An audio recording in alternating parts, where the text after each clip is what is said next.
Assalamualaikum warahmatullahi wabarakatuh. Pada video kali ini, saya akan menjelaskan mengenai pembahasan membaca kunci determinasi dan membuat kladogram. Yang pertama, saya akan membahas mengenai bagaimana cara menjawab soal kunci determinasi. Nah, kunci determinasi itu sama dengan kunci dikotom, ya. Itu sama pengertiannya. Nah, ini adalah contoh untuk kunci determinasi atau kunci dikotomnya ini. Saya besarkan dulu deh. Oke, saya zoom in. Nah, ini adalah kunci dikotomnya. Terus, berdasarkan kunci dikotom ini, kita akan menentukan kunci determinasi pada hewan berikut. Yang pertama ada udang. Jadi, kita harus tahu dulu ciri-ciri dari udang itu apa. Kita baca dari yang nomor paling awal, ya, yang nomor 1. 1A. Apakah tubuh udang itu terbagi menjadi kepala, dada, dan perut? Ataukah tubuh tidak terbagi menjadi kepala, dada, dan perut? Kita pilih yang mana? Oh, ternyata jawabannya adalah 1B, ya. Karena tidak mungkin udang itu termasuk serangga, bukan ya? Maka pilih jawabannya adalah 1B. Kalau kita pilih 1B, kita ketikkan di sini. 1B. Ya. Kalau sudah, karena kita pilih 1B, maka kita diminta untuk ke nomor 2. Cari nomor 2 nih ya. 2A atau 2B yang akan kita pilih. Kita baca dulu. 2A, tubuh terbagi menjadi kepala, dada yang bersatu dan juga perut. 2B, tubuh terbagi menjadi kepala dan badan yang berruas-ruas. Artinya badan itu panjang terus berruas-ruas, ada segmen-segmennya. Tidak ya, udang tidak seperti itu ya. Maka jawabannya yang tepat adalah yang 2A. Maka kita jawab di sini 2A. Karena kita memilih 2A, maka kita diminta untuk ke nomor 3. Oke, nih kita lihat pernyataan di nomor 3. 3A. Pada kepala dan dada terdapat 4 pasang kaki. Kalau 3B, pada kepala dan dada terdapat 5 pasang kaki jalan. Nah, yang tepat jawabannya ternyata 3B. Kita tuliskan di sini 3B. Kita lihat di ujung 3B yang kita pilih. Jawabannya sudah tidak bukan angka lagi, tapi sudah merupakan suatu pilihan, yaitu krustase. Nah, berarti karena kita memilih 3B, sehingga si udang ini termasuk ke dalam krustase. Maka kalau ditanya kunci determinasi dari udang adalah 1B, 2A, dan 3B. Begitu juga dengan kelabang atau lipan. Kita baca dari nomor 1. Apakah 1A, 1B? Oh, ternyata kelabang itu 1B. Kita pilih 1B. Dari 1B kita diminta ke nomor 2. Apakah dia berruas-ruas atau kepala dada bersatu? Oh, ternyata dia berruas-ruas. Maka kita pilih 2B. Karena kita pilih 2B, kita diminta ke nomor 4. Kita langsung ke nomor 4 nih. Kita abaikan nomor 3. Kita langsung ke nomor 4. Apakah dia pipih tubuhnya pipih itu gepeng berarti ya, ataukah tubuhnya itu gilik itu agak bulat gitu, dan apakah dia punya 1 pasang kaki tiap ruas atau 2 pasang kaki? Oh, ternyata dia 4A nih yang tepat, maka kita pilih 4A. Nah, kita lihat di 4A, karena kita pilih 4A, oh sudah dapat nih jawabannya Chilopoda, maka dia termasuk ke dalam kelompok Chilopoda. Berarti kunci determinasi dari kelabang adalah 1B, 2B, dan 4A. Gitu ya, paham ya? Jadi, kita pilih yang mana yang paling tepat. Kita lihat di ujungnya, apakah kita diminta ke nomor berapa dan nomor berapa. Atau enggak, kalau sudah tidak ada nomor, berarti sudah stop. Itu jawabannya. Ya. Kalau sudah mengerti, kita next ke contoh yang kedua mengenai kladogram. Bagaimana caranya membuat kladogram? Nah, untuk membuat kladogram, kita harus mengisi tabel. Jadi di sini ada tabel. Ini saya contohkannya adalah hewan ya. Saya contohkannya adalah hewan. Di sini ada organisme hewan, mulai dari ikan sampai ke manusia nih. Ini organismenya, ya. Ada organismenya. Terus ini ada ciri-ciri tubuh, ciri-ciri tubuhnya nih. Nah, untuk membuat kladogram, kita harus isi dulu tabel ini. Apakah organisme tersebut punya atau tidak ciri tersebut? Misal contoh, ikan lamprey. Apakah ikan lamprey memiliki rahang? Kalau misalkan tidak, maka kita beri tanda 0. Kalau misalkan ya, kita kasih tanda 1. Nah, di sini ikan lamprey tidak punya rahang, maka kita kasih 0. Apakah hiu punya rahang? Oh, hiu punya, kita kasih angka 1. Salamander punya rahang? Punya, kita kasih angka 1.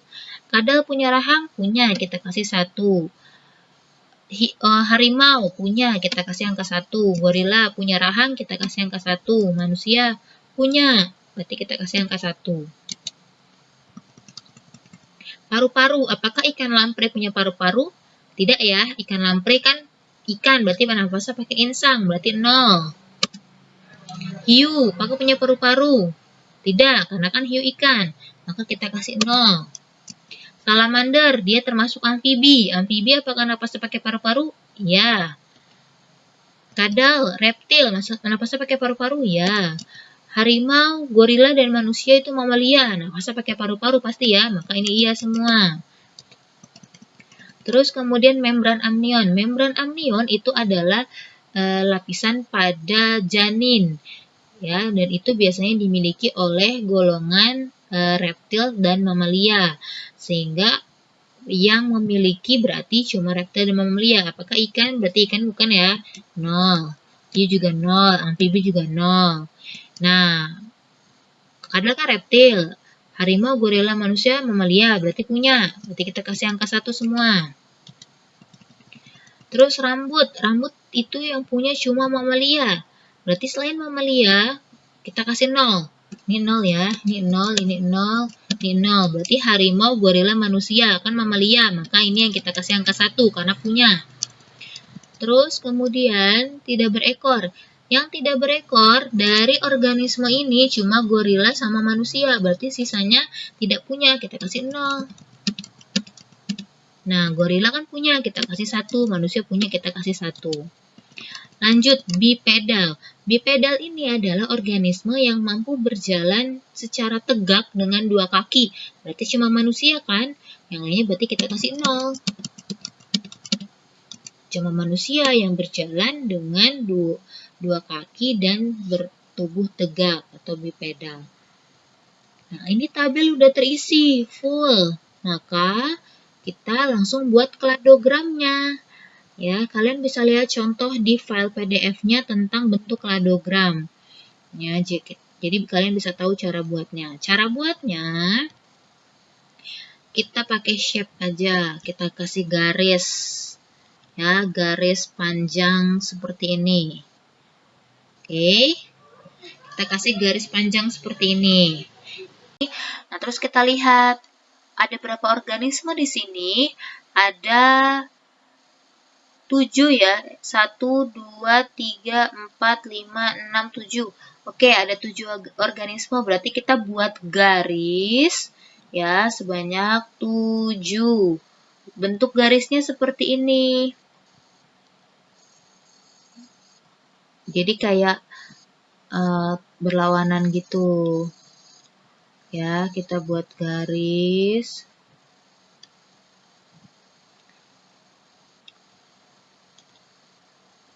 Tegak lurus gitu ya. Oke, sebanyak 7 berarti ya. 7 kita buatnya. 7 ya. Nah, udah seperti ini. Ada 7 organisme. Kita tuliskan di sini nama-nama organismenya. Pakai kotak.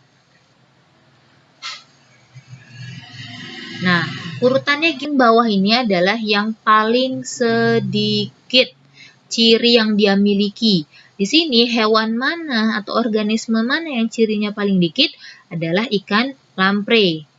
Nah, yang paling sedikit ini sudah berurutan nih berarti. Mulai dari ikan lamprey sampai manusia. Paling banyak manusia. Berarti nanti urutannya ikan lamprey, hiu, salamander, kadal, harimau, gorila, manusia.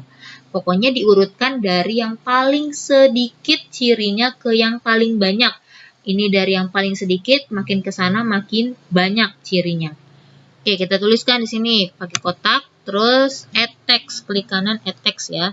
Kita tulis ikan lamprey. Itu nggak muat. Kalau nggak muat, kita perbesar.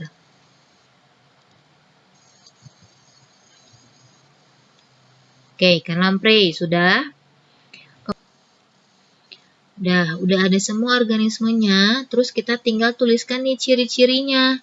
Nah, untuk menuliskan ciri-ciri ini dimulai dari mana? Dimulai dari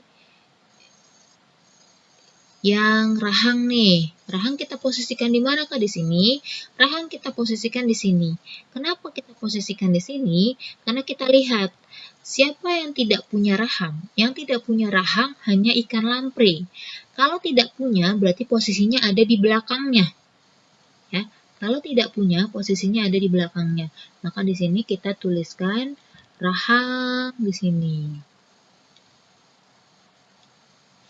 Di kanan add text. Kita tulis rahang. Ya, kenapa kita rahang ada di sini? Karena yang tidak punya rahang hanya ikan lamprey. Sehingga rahang posisinya ada di depannya ikan lamprey. Ya, atau ikan lamprey ada di belakangnya rahang. Pokoknya kalau ada di belakang dari ciri tersebut berarti nggak punya. Kalau posisinya ada di depan dari ciri, maka dia punya. Maka di sini mulai dari hiu sampai manusia itu punya rahang. Lanjut ada paru-paru. Nah, yang tidak punya paru-paru ya, yang tidak punya paru-paru cuma ikan lamprey sama hiu. Maka yang posisinya ada di belakang paru-paru adalah hiu dan ikan lamprey. Berarti di sini posisinya. Kita Ctrl-D lagi. Di sini ya, berarti di sini posisinya si paru-paru.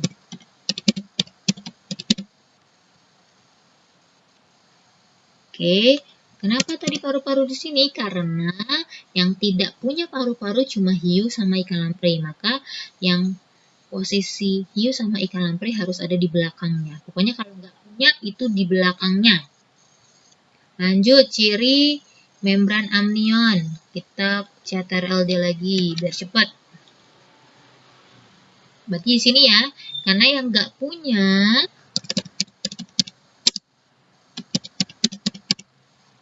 yaitu salamander, hiu, dan